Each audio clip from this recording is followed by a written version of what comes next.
Hey everybody, this is Matt Cox and I'm making this reactionary video to Graham Stephan's video, The Worst Tenant I've Ever Had, specifically because at one time I owned about 55 rental units. However, sometimes I was constantly buying and selling property, obviously, but over the course of my real estate career, I've owned well over 100 rental units. And I've seen I've made every mistake and seen a lot of different issues. And what I thought was funny was the entire time I was watching his video, I was thinking to myself, oh man, that's a mistake. Oh, that's a mistake. Oh, don't do that. Oh, wow, what's he thinking? What was he thinking? And granted, Graham admits in the video numerous times that he was constantly making errors. He was like, I made a mistake. I was new. I only owned this one property, or I owned two properties, and I think this was the first rental property he had, or something along those lines. And so, even though he was a realtor and he had some experience, he was making emotional decisions, which he says several times in the video that he made a mistake. He was desperate to get the money back. He needed to get the place rented out. He kept trusting the tenants, and all the warning signs were there. He just didn't have the experience to see them. And of course, as any basically decent human being, he wants to see the best in people, and he was giving this particular tenant the benefit of the doubt over and over again, until he had essentially buried himself. First thing I'd like to say is, I like Graham Stephan. I like his videos. I like watching them. I like the fact that he's so willing to admit that he's made multiple mistakes over the course of his real estate career. And in this one, he really did make some mistakes. But that's the great thing about YouTube, is that you can watch and learn from people's mistakes. So what mistakes did Graham make? Now, this is a preference thing. I have a friend named Tyler, and Tyler hires property managers to manage all of his properties. But here's the thing about Tyler is he has properties in different states and that sort of thing. And that's an issue. If you're getting a property, like for me, I've never hired a property management company. One, I had actually knew someone who was a property manager, and it was such a racket.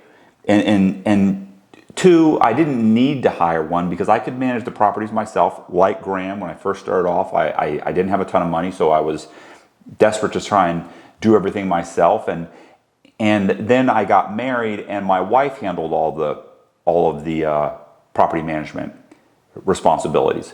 Well, most of them. This is my personal issue with property managers. I don't see that a property manager is going to care about your property as much as you are. Typically what they do is they charge to get somebody in there. They charge to a part of the rent to collect the rent, obviously. And if that person, in most property management companies, if that person that they qualified to get into the property actually stops paying the rent for some reason, they then charge you to evict that person. And that doesn't make sense to me. The other thing is, they typically handle all the maintenance on the property too. So they'll have their own guys doing maintenance. And Graham mentions this in another video. They're charging $9 to change a light bulb, and $250 to change like a doorknob. Some of the prices they charge are ridiculous. Plus, the guy that I knew that was doing the property management company, and this was a respected property management company in Tampa Bay, Florida. They had well over a couple thousand properties they were managing. They were gouging these owners. You got some guy who lives in New York who's got 5 properties in Florida. The owner of the house never comes to the house. So these guys can pretty much tell him anything's wrong with the house. And they just keep sending money and sending money. It's ridiculous. I had seen that, and I really felt like I could just handle it myself. So I collected the rent myself. I screened the tenants. At that point, I owned a mortgage company. I knew I could pull their credit. Had a good feeling for the kind of people that paid and didn't pay. Look, even if they had evictions, I'll still rent to you. Like you have to pull your credit. Your credit's horrible. I'll just charge you double the security deposit. I'm going to be my screening is going to be a little bit more stringent on you because I see that you've been evicted. I'll still rent to you. So I don't have a real issue with the fact that Graham wanted to manage his own properties. My issue was he had no experience in managing these properties. And he was extremely laxed and kept giving the tenant the benefit of the doubt. For instance, the tenant came in and couldn't prove his income. He had some bank statements that showed some cash was going in to an account. That doesn't really help. It could be his girlfriend's money going from his girlfriend. For all you know, he's making $10,000 a month, but to get that $10,000, it's costing him $9,000. So he's making $1,000 a month. He can't afford the rent. Whatever. So that was one issue right there. Second issue was he had bad credit. So that's an issue. He admitted it up front, and that's great, to be honest, but I would have still pulled his credit. Graham chose not to pull his credit. Here's the thing. Had he pulled his credit, for all he knows, he had 3 evictions show up on the credit, and or a whole bunch of late payments. So late payments over the course of years, instead of saying, hey, I had an issue that happened and I had a bad 2 or 3 months. You might see 30-day late payments over the course of 5 or 6 years, and now that he's never had it together, ever. Another problem is Graham introduced himself to the tenant as the owner of the house. I wouldn't have done that. I would have said I was the property manager. I would have said I worked for the property manager. I would have said something else, because in my opinion, you want that distance so that you can always blame the owner. Wow, I'm sorry, you have a dog. I can't let you have a dog. It's another thing. The tenant moved in without saying he had a dog, or maybe he didn't have a dog. Then he got a dog. Graham found out about it, and Graham was like, well, it's fine as long as you take care of the dog. Absolutely not. You have to pay a dog deposit. Some landlords will actually charge your dog rent. They'll say, well, you got to pay an extra $50 because you've got a dog, plus you have to pay a deposit. Here's the problem is that by doing that, he showed complete disrespect for Graham. And if Graham had introduced himself as the property manager, then he could have easily said, look, man, I don't care, but the landlord, you get to blame the landlord. You get to blame the landlord on all of these things that you're being forced. If you don't want to be the bad guy, then you get to blame the landlord. I'm sorry, but the landlord, or the owner of the house, he's got a real issue with dogs, and if he comes down and sees the property, whatever. Another issue is this. When he first met the tenant, and although the tenant explained, I have bad credit, I can't prove my income, those sorts of things, the tenant provided him with his current landlord's contact information. Graham didn't check to make sure that the guy actually owned the house. He didn't look into it. All he did was pick up the phone and make a phone call. I mean, it really screamed just, amateur hour. I mean, obviously, Graham finds out later in the video, if you watch the video, you'll see this, where it turns out that the phone number he gave him was like to a buddy of his that he actually found on Facebook. So they were friends on Facebook, and he realized, wow, you just gave me the phone number to one of your buddies. Then Graham ends up contacting his real landlord. She tells him a horror story about this guy, which is what Graham's in the middle of going through. So had he actually done his due diligence, he could have seen that coming. That was the problem. Graham was over his head. He owed money on the property, and he was desperate to get his money back. And he took the very first person that called. And I can understand that. You get that call, you're excited, oh great, this is it. And the other issue is that you think, oh well, the guy's going to pay his bills because, I pay my bills. Obviously, you're going to pay your rent. Like that's the first thing you're going to pay. Yeah, but there are guys out there that just go from one place to another, getting evicted and evicted and evicted. And it's a mistake to think that everybody has the same priorities that you have. So Had Graham done his due diligence, he would have figured out that this was the wrong tenant, and it was just a major mistake. The other issue is this. When Graham eventually sent out an appraiser, the appraiser couldn't get in the garage. The tenant didn't want him in the garage, and ultimately Graham finds out that the tenant is growing marijuana in the garage. At that point right then, the guy's got to go. Another major issue was that Graham continued to allow this guy to pay late. Now, the first few months, apparently he paid on time, but then it was, hey, I was in an accident. Can you give me a week and this and that? And he kept pushing it off and pushing it off. Now, Graham doesn't actually ever really get into the fact that whether he was paying him a late fee or not. I can tell you right now, you don't ever accept late rent without getting your late fees. I don't care if it's a day late. If it's a day late, well, it's an extra $15. Now, keep in mind, if you introduce yourself as the property manager, it's easy to get away with that. You don't have to have a whole policy discussion with the tenant, because what you can say is, because if the tenant knows it's your property, he can easily say, what's the big deal? It's one day, it's only $15. But if you say you're the property manager, then you can say, yeah, but the owner of the property knows that it's late. So he's going to be expecting the extra $15. I shouldn't have to pay the extra $15 for you. You have to pay it. You have to pay that $15. And then if the guy says, they'll do this, well, I barely have enough for my rent, so I don't have the $15. Well, I can't get it to you till tomorrow. So is it going to be $30 tomorrow? Absolutely, it's going to be $30 tomorrow. You know, this is a business. All right, you knew you were late, so you have to take a hard line. Listen, if I went and tried to pay my rent 2 days late and at my apartment complex, do you think they'd accept it 2 days late and not charge me the late fee? No. They wouldn't accept that money at all. I can't accept any of it because I have to start the eviction process immediately. And I've been through this over and over again. You'd be shocked how many times the people actually come up with the money.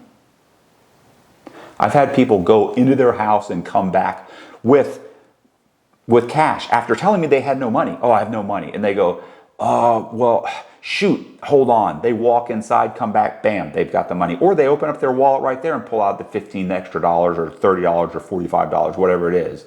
But you just looked me in the face and said you didn't have the money. Look, I'm sure you've heard the terms buyers are liars. Okay, same thing with tenants. Tenants are liars. They're always going to be trying to get over on you.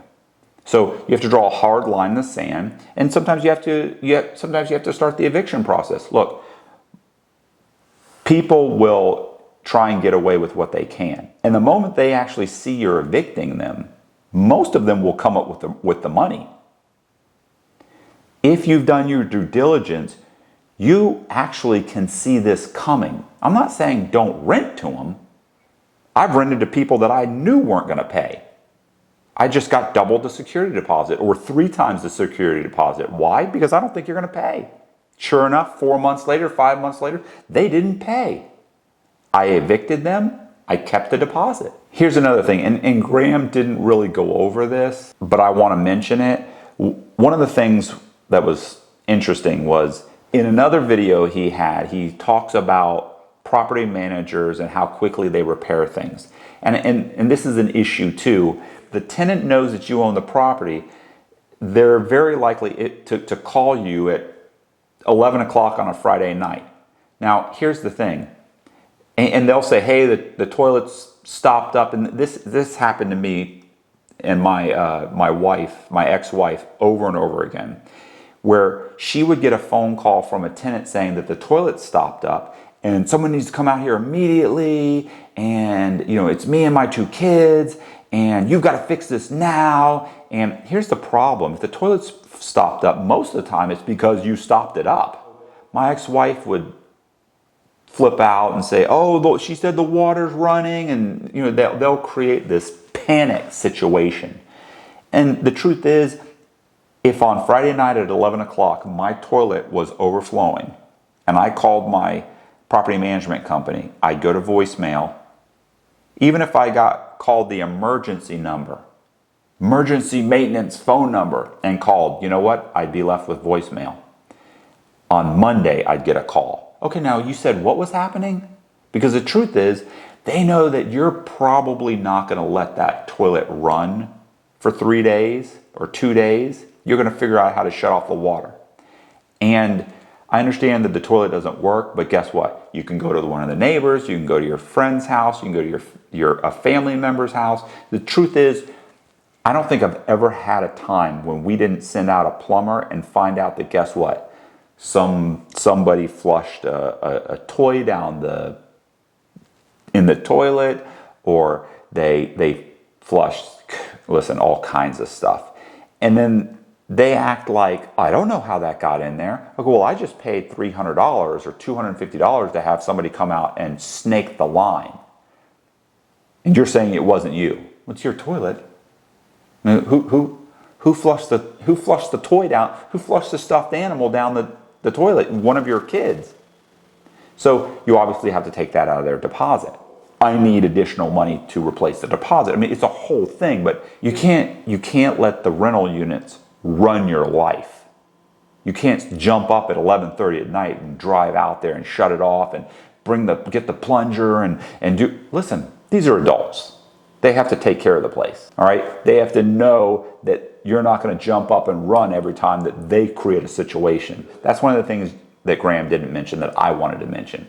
Graham did a whole bunch of things right. For instance, although I disagree with how he came up with this calculation on determining how much money the tenant made, he did do the correct formula. He made sure that the tenant made at least 3 times the amount of rent that had to be paid every month. So essentially, he made sure that he was below a 33% DTI, debt to income ratio. For example, if the rent's $1,000 a month, the tenant has to make at least $3,000 a month to move in. And Graham made sure, well, he did the calculation. I disagree with how he did it, but he made sure to go with that DTI. Second thing he did right, he offered cash for keys. He went in when the guy was late, stopped paying. He went in and said, look, give me the keys. I won't evict you. And I want to say the tenant actually wanted money to vacate the unit. Now, he wanted too much money, and in addition to that, Graham didn't trust the guy at all. But at least it was an option. So a lot of times you can go and say, look, you leave the property, give me the keys, and I'll give you cash to just leave. At least you have some cash. The thing he definitely did was he didn't trust the tenant. He didn't give the tenant the money up front. You never give the tenant the money up front in a situation like this. You have them leave. You change the locks on the door. You have them sign a document saying they're vacating the property. They're accepting cash. In some instances, you can even call a sheriff to come out and it served them a no trespassing warrant, depending on the state. There's a whole bunch of things you need to do to make this work, because let's face it, the fact is, he could give you the key, you could hand him the cash, you could both drive off, he could get in his car, come right back and move right back in that house. So it can go bad, but at least Graham was willing to look into it. Third thing that Graham did that was absolutely correct, he didn't let the experience. First of all, can you imagine, you sell your car, you borrow money from your grandmother, you do all these things to renovate the property, and your very first tenant completely screws you over. Most people would walk away. Most people would be like, I'm done, I'm never doing this again, I'm not cut out for it, to heck with this, I'm done.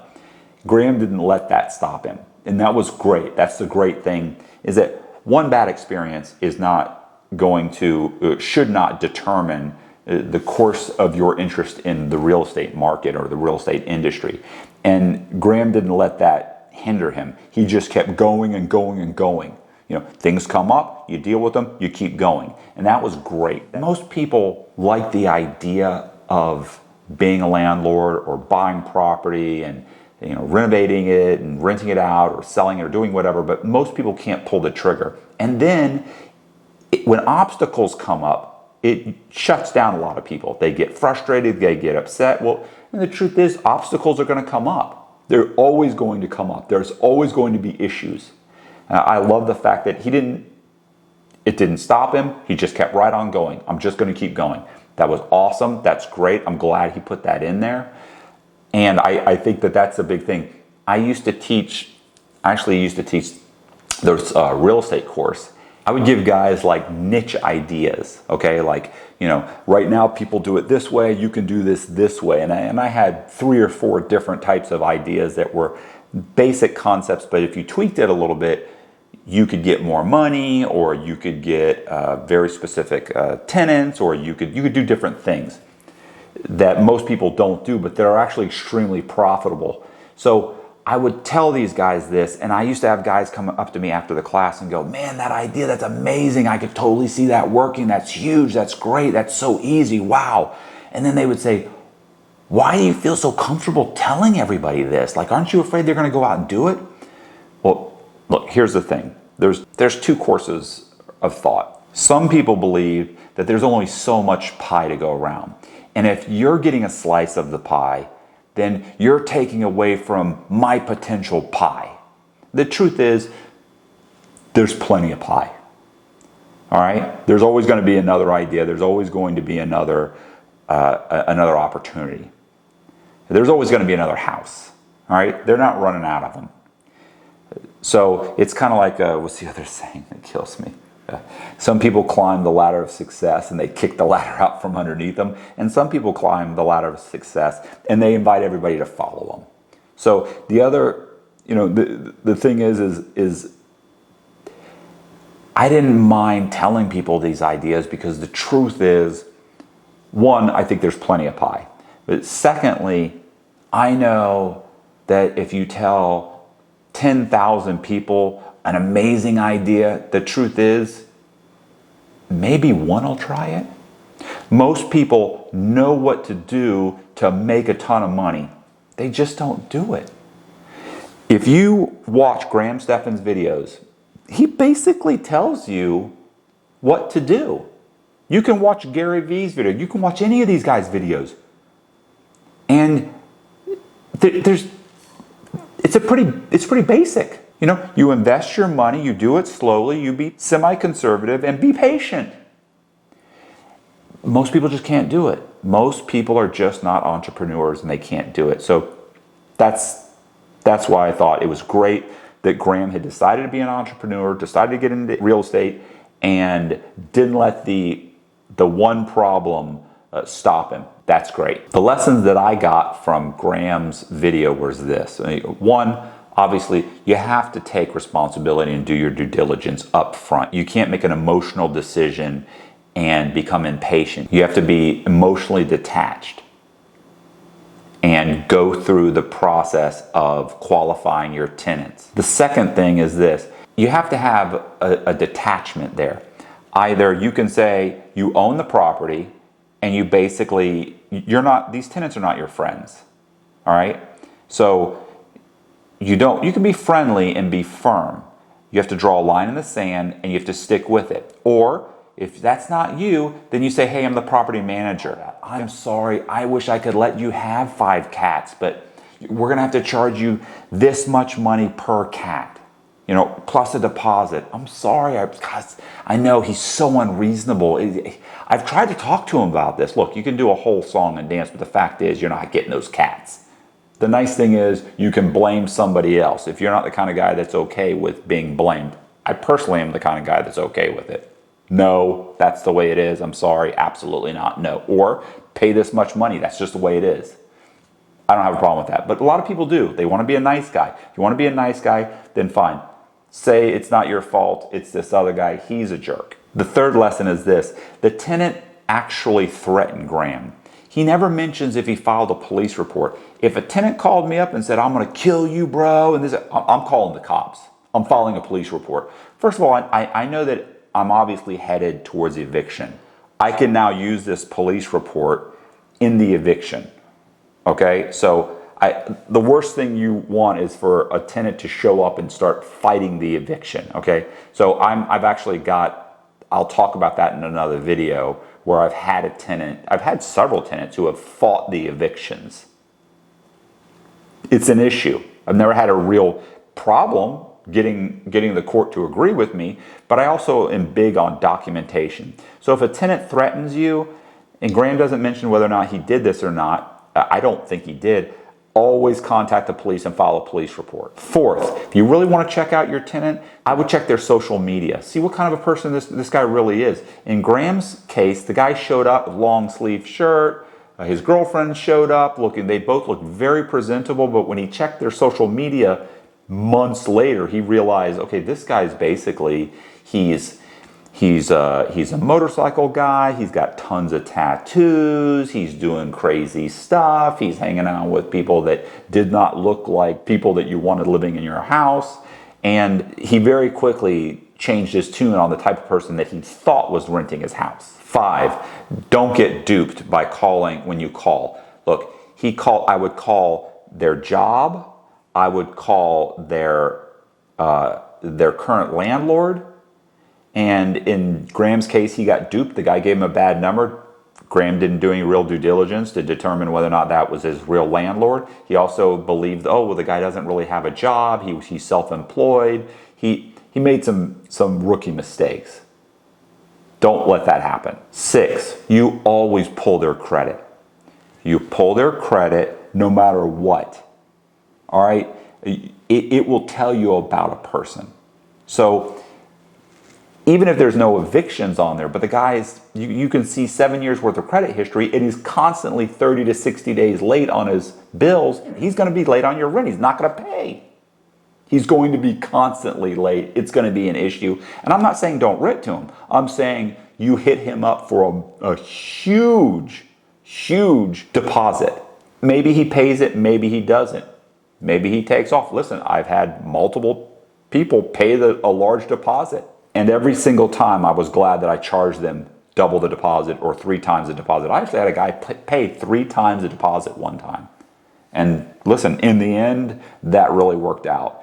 And I'll tell that story in another video. So if you want to see a great video on some major mistakes, I would check out Graham Stephan's video. And he says that he made some major mistakes in this video. He really, his issue was, and it ended up costing him like $10,000 or $15,000, he said, in the end, which is an outrageous amount of money. But he really, I always wonder how much damage did this guy do to his apartment? Because he was like, he had to completely redo the whole thing. I'm curious to know what he did. I've had tenants trash apartments, but not that bad. I mean, when I say trash, I mean just leave garbage everywhere. Maybe there's a couple holes in the drywall, but and listen, a tenant can destroy your apartment. You give me a hammer in 5 minutes, I'll do $20,000 worth of damage. I've never had a tenant do that, and I've had some major issues with tenants. Never had one do that. Now, I've had them punch some holes in the walls and do some unsavory things, but honestly, it was never $10,000 or $15,000 worth of damage. So I'm curious to know what this guy did. And he may have been including the whole process of evicting him plus all of the back rent. Listen, you got to pick your renters well. If you like the video, do me a favor and subscribe, hit the like button, leave a comment, and share it with your friends and family and whoever you think can benefit. I appreciate you watching, and see ya.